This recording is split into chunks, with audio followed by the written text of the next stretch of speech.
Hola, mis estudiantes, and welcome to your first set of flipped notes for Spanish 2.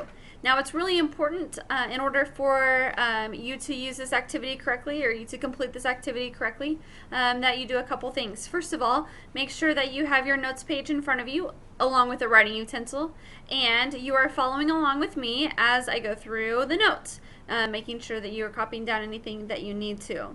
It's also really important that when I ask you to stop and practice, para y practica, you go ahead and hit pause on your video and stop and actually do the practice. And then once you've completed that, that's when you can continue the video and check your answers. It kind of defeats the purpose if you just copy down your answers as you're going through the video. You don't get to see if you're really understanding what it is that we're covering. Okay? So with that, let's get started. Our topic for today is going to be definite and indefinite articles. So very, very basic. All right, so first let's talk about what are articles. All right, articles are those little words that we use before a noun. And remember, we already talked in class the other day what a noun is. So some examples: the bike, a car, an apple. The, a, and an are all examples of articles in English. So we're first going to focus on definite articles. Okay? In English, the only definite article is the word the. So we only have one definite article in English, and that's the. Whereas in Spanish, articles must agree in gender and number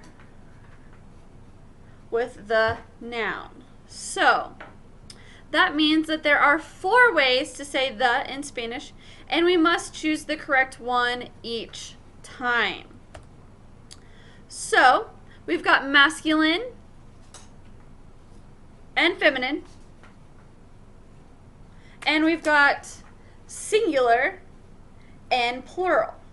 Okay, so masculine singular definite article is el, feminine version is la, masculine plural is los, feminine plural is las. So el, la, los, las all mean the word, or all translate to the word the in English.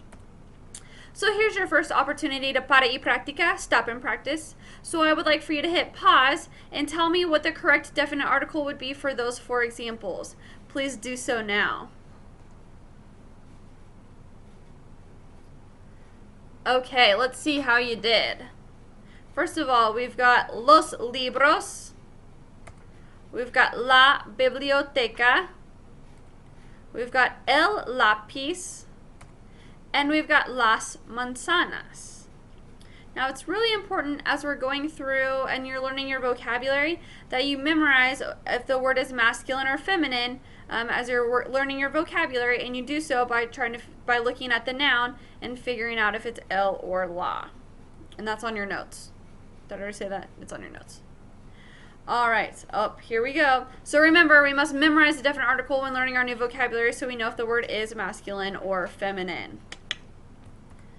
All right, so we talked about definite articles, the word the, el, la, los, las. Now we are going to switch to the indefinite articles.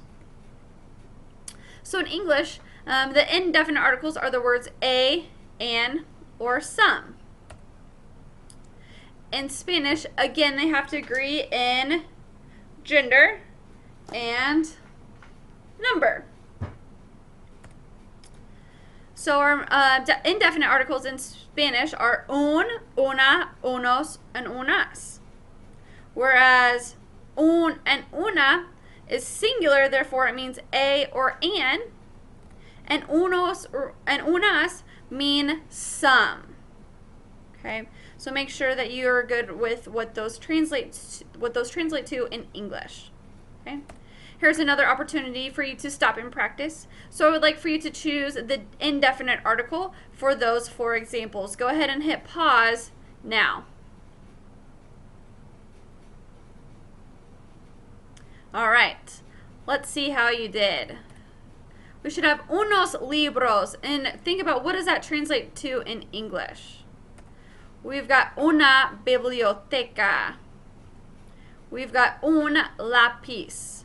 And then we've got unas manzanas. So be ready to tell me what those words mean in English when you come to class. Alright, so now I would like for you to translate those words. Notice the first three, you go from Spanish to English. And then 4, 5, and 6, you're going from English to Spanish. So go ahead and hit pause and go ahead and translate those 6 sentences or phrases now.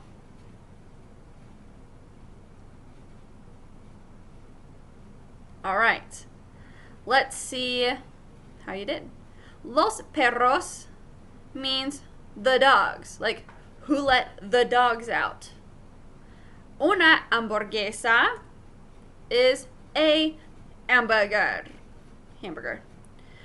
Unos sándwiches would be some sandwiches. A school would be una escuela. The store would be la tienda. And then some parks would be unos parques. Alright, so please make sure that you write down any questions that you have on your notes, so when you come to class that you're prepared to ask those. If you're still a little confused, we've got some additional resources for you.